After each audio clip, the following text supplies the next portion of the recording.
Knock and the door will open. Seek and you will find. 자, 그 다음 넘어갑니다. 명도 협상의 모범 답안. 이제부터 정식으로 제가 협상을 하는 실전 사례를 설명을 드리도록 하겠습니다. 2013 타경 2791 해갖고 조천면 진오리 해갖고 산 6번 지위에 한 필지에서 임야하고 대지가 529평이 경매로 나왔고 토지만 매각이고 건물은 매각 제외입니다. 감정 가격이 5,100만 원에서 2,600까지 떨어졌는데, 자 보십시오. 땅이 몇 평이죠? 529평이죠. 이것도 아무리 해도 집을 지을 수 있고 도로 몇 평 가면 아무리 산골짜기라 해도 도로 옆에 집을 지을 수 있는 땅이면 15만 원은 가는 겁니다. 근데 몇 평이? 500평이죠. 529평 안에 이것도 7천만 원에서 8천만 원의 감정 가격이 돼야 되는 건데, 이때도 감정 가격이 5,100만 원 낮게 시작이 된 겁니다. 자, 그래갖고 이게 가격이 이게 4차까지 떨어졌죠. 51%죠. 그러니까 이거는 20%씩 떨어졌기 때문에 51%인데 건물 매각 제외. 이 당시가 지금 지금 몇 년도죠? 14년도죠. 지금서부터 몇 년 전 됐나? 한 7년 됐나요? 그때 제가 우리 특수경매 수강생들한테 제가 이거 입찰 들어가라고 추천했더니 우리 수강생 중에서 여자분 둘이서 공동 투자로 입찰을 했습니다. 제가 이거 얼마를 쓸까요? 그러길래 이런 거 지금 아무도 안 들어오니까 단독이라고 생각하고 들어가라 했더니 진짜로 단독을 해서 2,600만 원까지가 2,655만 원, 20만 원도 50만 원이다 보니까 한 최저가에서 30만 원 정도 더 쓰고 낙찰 받은 겁니다. 낙찰 받고 일주일 있으면 허가가 나죠. 다시 일주일 있으니까 이의 신청 기간이 지나죠. 그러면 그때부터 한 20일에서 한 달 후까지 잔금을 내라고 나오는데, 잔금을 내기 전서부터 이의 신청 기간이 끝나면 바로 움직이기 시작하는 겁니다. 우리 수강생하고 낙찰받은 수강생하고 제가 이의 신청 끝나자마자 제 차를 타고 현장 같이 가자 하고 갔습니다. 가서 봤더니 집이 옛날 집인데 바깥으로 이렇게 비닐까지 쳐가지고 그 툇마루에 앉아도 비닐 집 안에 이렇게 있게끔 돼 있는데, 이제 그 비닐로 만들어 놓은 문 열고 들어가서 계십니까 하고 물어봤더니 불렀더니 키가 아주 자그마한 여자분이 나오시더라고요. 키가 작다는 얘기는 일반적으로 작다는 얘기가 아니라 비정상적으로 작으신 분이에요. 우리 나오셔서 어떻게 오셨습니까 하고 물어봤습니다. 그러면 제가 지금 협상 상대자를 찾으러 간 거죠. 그렇지 않습니까? 협상 상대자가 이 경매 물건에 대해서 얼만큼 알고 있는지를 내가 모르죠. 그러니까 제일 먼저 내가 알아야 될 것은 협상 상대자가 이 경매 물건에 대해서 얼만큼 알고 있느냐부터 먼저 알아야 됩니다. 그러니까 제가 제일 먼저 이렇게 얘기했죠. 어떻게 오셨습니까? 얘기하니까 제가 이 땅과 건물을 경매로 낙찰받은 사람입니다. 그래서 여기에 살고 있는 사람하고 한번 얘기 좀 하려고 왔습니다. 제가 건물 낙찰 받았어요? 안 받았어요? 근데 내가 받았다 그래? 안 받았다 그래? 제가 이것 말고도 여러 번 가서 이렇게 얘기했는데 땅만 낙찰을 받아가지고 건물하고 땅을 다 낙찰 받았어도 받았다고 얘기해도 예 그래요 하고 건물까지 같이 낙찰을 받은 줄 아는 사람이 한 30% 돼요. 그러니까 경매에 대해서 잘 모르시는 분은 경매는 나고 누가 낙찰 받았다는 거 알지, 다 보고 건물만 받고 땅만 받았구나 뭐 어떻게 받았구나는 잘 모르시는 분들이 더 많아요. 좀 그렇게 얘기했더니 그럴 줄 알고 그렇게 얘기했더니 그 여자분이 그래요? 이상하네. 건물은 우리 건데 어떻게 건물을까지 다 낙찰을 받았지? 이렇게 얘기를 하더라고요. 자, 건물 한번 볼까요? 땅이 최강수입니다. 최강수로 돼 있죠? 근데 건물은 박종식으로 돼 있죠. 근데 건축물 관리장은 있는데 건물 등기부등본은 없어요. 그러다 보니까 애초에 이 건물 주인이 누군지는 알 수가 없어요. 그러니까 얼핏 보기에는 법정 시한권은 없는 거예요, 보면. 근데 이제 그 남편이 박종식이라는 사람 같아요. 제가 보니까 이 건물 주인이 산 겁니다, 보면. 이거 건물만 어떻게 싸게 사가지고 들어가서 거기 살고 있는 것 같아요. 그러니까 내가 그렇게 얘기했더니 이상하네, 건물은 내 건데 이렇게 얘기하는 걸 보고 아, 이 사람들이 그래도 경매에 대해서는 좀 어느 정도 어떻게 됐구나 건 알고 있구나 싶은 생각이 됐거든요. 자, 그러면 이제 제가 아무나 하고 얘기하면 안 됩니다. 그 집에서 대표자가 나와야 됩니다. 그러니까 내가 그 여자가 대표자인지 아닌지를 알 수가 없는 거죠. 그러니까 그 다음에 두 번째 하는 얘기는 뭐냐면 그러세요? 예, 알겠습니다. 이렇게 얘기해놓고 그러면 제가 사장님을 만나 뵙고 싶은데 한번 대화를 하고 싶은데 사장님은 계십니까? 이렇게 물어보는 거예요. 내가 사장님 뵙고 싶은데 사장님 계십니까? 하는 얘기는 대표자 나와라 이런 뜻이에요. 대화를 하려면은 괜히 대표자가 아닌 사람하고 얘기할 필요가 없잖아요. 그러니까 내가 이렇게 얘기를 하면은 어떤 분은 내가 주인입니다. 이렇게 얘기하면 그 사람하고 협상을 하는 건데 제가 사장님 좀 뵙고 싶은데 사장님 계십니까? 이렇게 물어봤더니 그 여자분이 지금 나가고 안 계십니다. 이렇게 얘기하니까 아, 이 여자가 대표가 아니라 다른 사람이 대표자가 있구나. 그러니까 나는 그 사람하고 얘기하겠다 이런 얘기입니다. 그래서 내가 그래요? 그러면 그분 전화번호 좀 가르쳐 주실 수 있습니까? 이렇게 얘기했더니 잠깐 머리를 이렇게 숙이더니 알고는 있지만은 가르쳐 주지는 못하겠습니다. 제가 여러 번 협상을 해보면은 가서 이 건물 주인을 좀 전화번호를 가르쳐 주시면 여기니까 직접 전화를 하십시오 하고 전화번호를 바로 가르쳐 주는 사람은 누군지 낙찰을 받으면 내가 어떤 식으로 그 사람하고 응대하겠다는 준비가 돼 있는 사람은 바로 가르쳐 줍니다.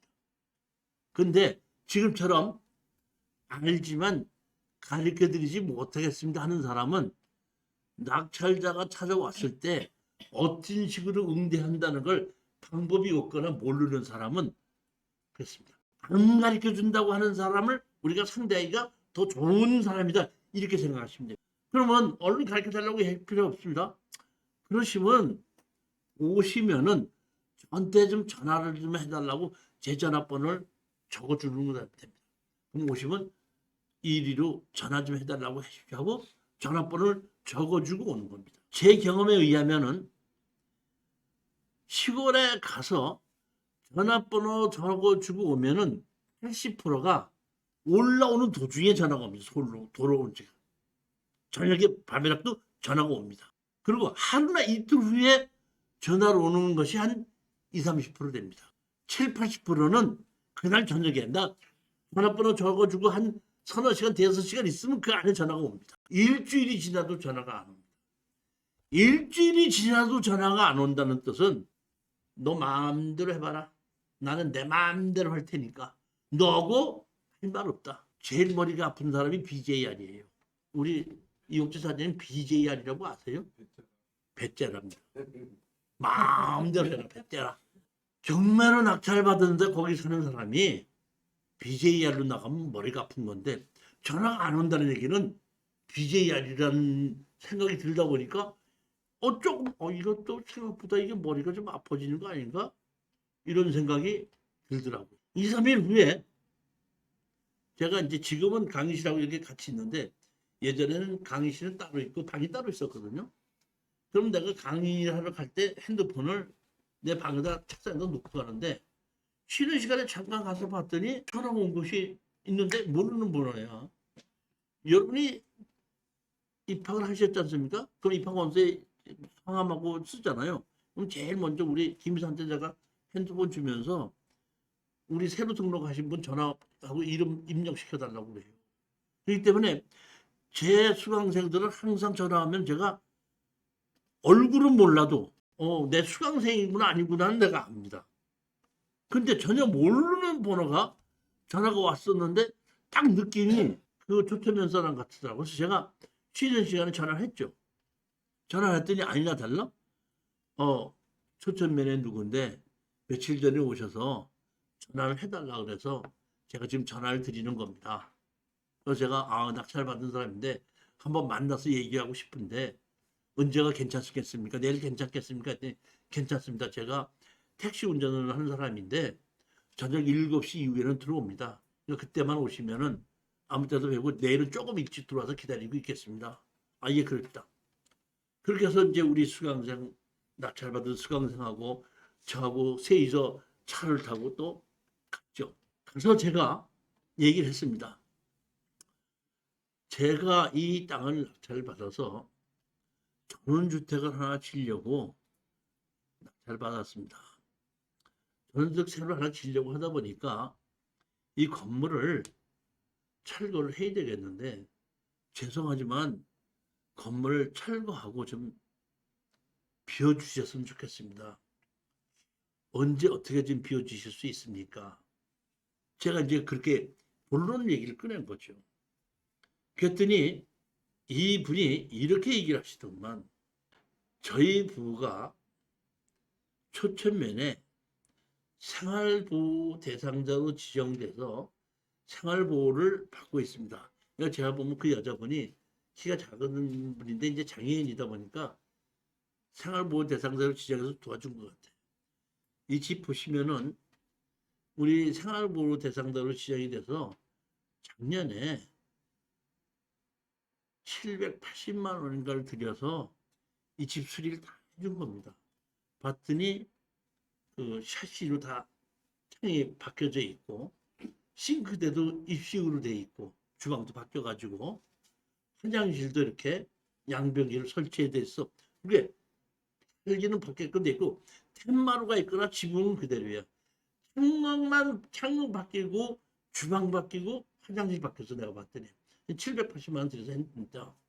그래서 우리를 관리해 주시는 공무원이 있는데 먼저 낙찰 받으셨다고 해서 제가 그 다음날 우리를 관리해주는 공무원한테 가서 이렇게 경매로 땅이 낙찰됐다는데 어떻게 하면 좋습니까? 하고 물어봤더니 알아보고 전화를 드리겠습니다 했더니 엊그저께 전화가 와서 제가 받았는데 그 공무원을 하시는 말씀이 낙찰받은 사람 말대로 허물고 나가는 수 외에는 다른 방법은 없다고 얘기해서 허물고 나가야 되는구나 하는 것은 알게 됐습니다. 그건 압니다. 말씀 안 하셔도 알게끔 됐습니다. 공무원이 가르쳐줘서.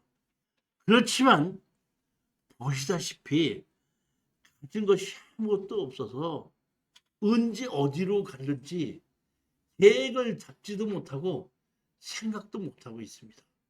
저보고 지금 언제 어디로 가겠냐고 물으신다면 아무 방법이 없다고밖에 말씀드릴 수 없습니다. 이게 말로는 아무 방법이 없습니다고 얘기했지만 이게 뜻으로 얘기하자면 BJR이에요. 말로 그렇게 얘기했지만 뜻은 뭐야?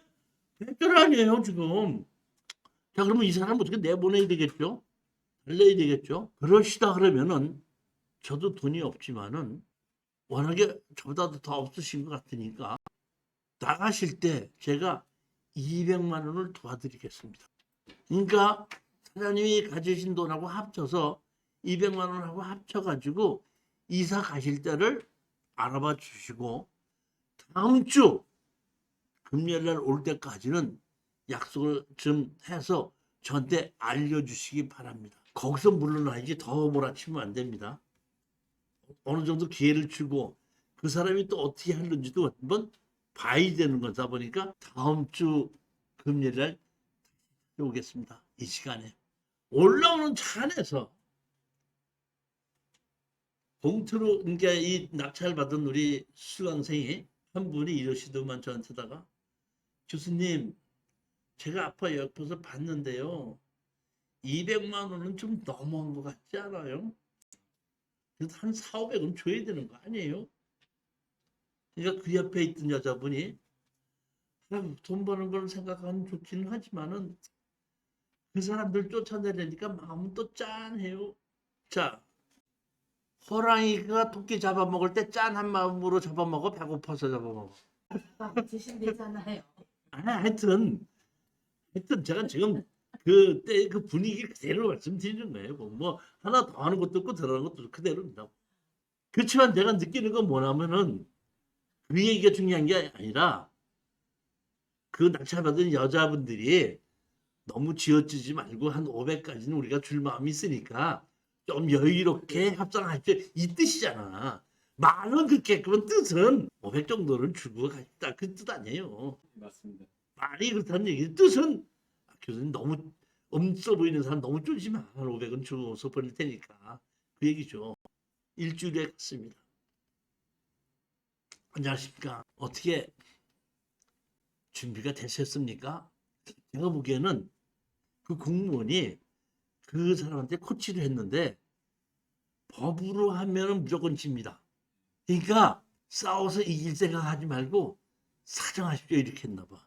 코치를 200만 원을 주신다는 거에 대해서 먼저 번에 말씀하고 전 너무너무 고맙게 생각합니다. 그래가지고 나갈 때를 알아봤는데 200만 원 가지고 도저히 갈 데가 없어갖고 아직까지는 갈 자리를 찾지 못했습니다. 그러니까 이거는 싸움하자는 얘기가 아니라 사정하는 얘기야. 그리고 우리 수강생이 얼마까지 얘기했죠? 500까지 얘기했잖아. 그러시다면 할 수 없이 제가 100만 원 더 해갖고 300을 드릴게요. 어떻게 300 드시면 되겠습니까? 300 가지고도 도저히 안 되겠어요. 했다가 500까지 얘기했으니까 알았습니다. 마지막 이제 제가 400을 드리겠습니다. 400을 드리고 오늘 제가 계약금을 10%를 드리고 계약을 하고 2달 이내에 나가시겠다고 약속을 하고 계약을 하면은 40을 드리고 나가실 때 전화하면은 와서 나가시는 거 확인하고 360을 마저 드리도록 하겠습니다. 이것이 마지막이고 이 협상을 받아들이지 않으신다 그러면 저는 강제 집행할 수밖에 없습니다. 건물을 내가 낙찰 받았어요, 안 받았어요? 건물 주인도 아니면서 강제 집행이 돼요, 안 돼요? 건물을 내가 낙찰 받았다면 인도명령이 강제 집행이 되는 거죠. 근데 건물 안 받았죠? 그 강제 집행이 돼요, 안 돼요? 안 돼도 나는 강제 집행한다고 얘기해야 되냐 이제. 그리고 마지막이라고 얘기하고 강제 집행하면 200만 원이면 간다. 땅을 쳐서 400 준다. 협상을 할래? 아니면 내가 200 주고 칠까? 이렇게 하니까 남자 가만히 있다가 그러시다면 하고 협상을 하려고 얘기하니까 여자가 그 남편의 무릎을 치면서 탁 치면서 말 못하게 딱 막아놓고 400만 원 주시는 것도 참 감사하게 생각을 하는데요. 제가 알아보니까요. 1000만 원 아니면 도저히 이사를 할 데가 없더라고요. 1000만 원만 어떻게 이렇게 얘기하는 거예요. 제가 뭐라고 얘기했냐면 이렇게 얘기를 했습니다. 제가 이걸 낙찰을 받았는데 2600을 낙찰을 받은 사람이거든요. 만약의 경우에 2600에 낙찰을 받지 않고 2억 6천에 낙찰을 받은 사람이라면 제가 1000만 원도 생각해 볼 수가 있습니다. 그런데 2600만 원 주고 낙찰을 받은 사람 보고 1000만 원을 달라고 하면 어떻게 합니까? 그랬더니 그때 그래서 깜짝 놀라면서 아니 이 땅이 전부 다 2600만 원에 받았다고요? 아니 그래도 덩어리가 있는데 2,600만 원이라고요? 깜짝 놀라는 거예요, 그 여자분이. 그렇습니다. 이렇게 해놓고 한 1분 기다렸다가 여자는 반대니까 남자는 하려고 그랬잖아. 남자 들고 치는 거죠. 사장님, 어떻게 결심하시겠습니까? 안 하시겠습니까? 남자분이 이렇게 얘기하는 거예요. 그러시다면 계약금을 아까 40만 원을 주신다고 그랬는데 계약금을 한 300 정도 주시면 안 됩니까? 그러니까 400만 원에 합의하는 건 하는데 계약금을 한 300 정도를 달라는 거예요. 그때 내가 잠시 생각을 해봤습니다.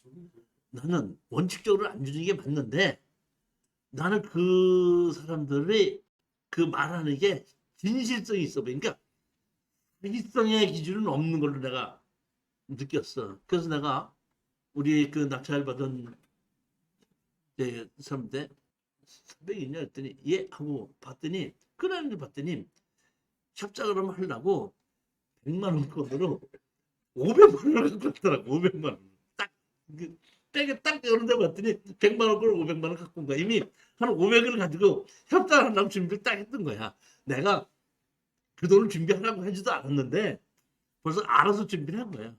그래서 내가 거기 계약서 씁시다.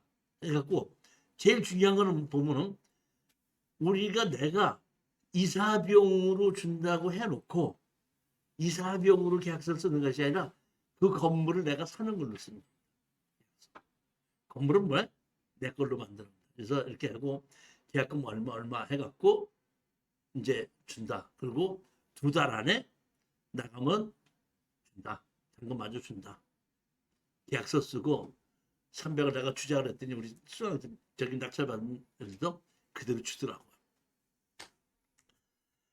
한 2달 있으면은 나갈 거라고 생각을 하고 한 일주일인가 3일인가 4일밖에 안 지났을 거야. 내일 이사 갑니다. 연락이 온 거야. 일주일도 안 됐는데 깜짝 놀라가지고 그렇게 빨리 이사 가십니까? 했더니 예 그렇으니까요. 그러니까 내일 이사 가니까요. 그 돈 좀 마저 주십시오. 그래서 알았습니다. 가겠습니다. 가서 봤더니 벌써 이사 다 가고 그 남자 혼자서 거기 뭐야 거기에 그 왜 텐마루에 앉아서 혼자 기다리고 있더라고. 꼬북꼬북 조르고 있었나 봐. 그냥 하루 종일 기다린 것 같아. 나는 오후에 갔으니까.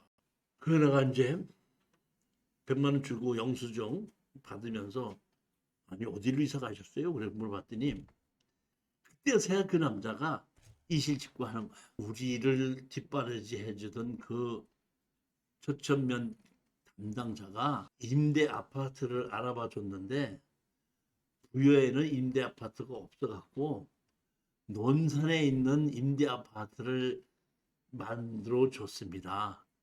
근데 거기 논산에 있는 임대 아파트가 보증금 300만 원에 월 6만 원인가 내는 걸로 돼 있어가지고 그리로 이사를 갔습니다. 그러니까 그 사람이 300만 원을 달랬던 것은 거길로 들어가는 그 보증금이 300이 있어야 되다 보니까 300을 달라고 그랬던 거예요. 그러니까 일주일 만에 이사를 간 거죠. 그러니까 그 사람은 내가 보면 그 사람들도 어떻게 보면 그런 사람들 아파트에 가서 좀 편안하게 그냥 300만 원, 6만 원 내고 사두면 편안한 거죠 보면. 그러니까 이 없는 사람들을 위해서 임대 아파트 만들어 놓은 그런 면들을 보면 상당히 좋은 것 같아요 보니까. 그래서 계약서를 다 받은 걸 가지고 이제 자금 내고 공인중개사한테 전화를 했죠. 건물 내가 사서 우리 거 됐다. 팔아달라 그랬더니 뭐 6천만 원 되시겠습니까? 해갖고 뭐 5,500 되겠습니다. 그래서 어떻게 그래? 팔라 하고 이제 건물은 이제 우리가 샀으니까 건물도 우리가 샀다고 얘기했으니까 건물 우리 등기 전 됩니까? 해서 된다. 했는데 며칠 있다가 연락이 왔어. 공인중개사한테서 아니 그 교수님 그 건물 샀다 그러는데 등기 이전이 아직 안 됐는데 등기 전 되는 게 맞아요? 맞죠. 그런데 무슨 일이 있었냐면은 우리가 등기 서류 다 받아갖고 계약서 잔금증 다 받았잖아요. 그래갖고 등기소에다 접수를 한 거야. 그걸 나는 이제 며칠 있으면 등기 날 거라고 생각했더니 며칠 있다가 3일인가 4일 있다가 전화가 왔어. 등기 못 해드립니다. 왜요? 그랬더니 이렇게 옛날 집 위조 서류 만들어 가지고 사는 걸로 위조 들은 게 많습니다. 때문에 이 서류만 보고 인정할 수 없으니까 이거 팔았다는 사람 데리고 오십시오. 할 수 없이 또 박종석이한테 전화를 걸어갖고 그 저기 어디야? 등기소에서 만나자. 오늘 일당 30만 원 주마. 그래갖고 등기소에 만난 겁니다. 등기소에 만나가지고 그 등기하는 사람한테다가 이 사람이 파는 사람입니다. 그랬더니 그 주민증 내놓고 다 보라 그래. 거기 그 건축물 관장에 있는 서류하고 다 보고 저기 주민등록 다 보고 확인조서 등기한 건물 부여권 초천면 등기 의무자 박종석 뭐 해갖고 조천이 신청 접수 2014년 5월 21일 등기 목적 소유권 이전 청부서민 주민등록 사본 특기사항 152cm 50kg 흰머리 짧고 짧은 머리며 눈이 큰 약간 작은 지금 우무인 이거 찍어서 들고 나니까 등기가 되는 거예요. 그러고 나니까 며칠 있다가 연락이 와서 등기 이전도 하고 다 팔았습니다 해갖고 그러니까 쉽게 해서 우리 이름으로 등기를 하기도 전에 먼저 계약하고 등기 나면서 또 넘겨줘서 파는 겁니다. 그러니까 이렇게 다시 말하면 잔금을 내면서부터 시작하는 것이 아니라 낙찰 허가가 나면 바로 협상을 시작해 봐야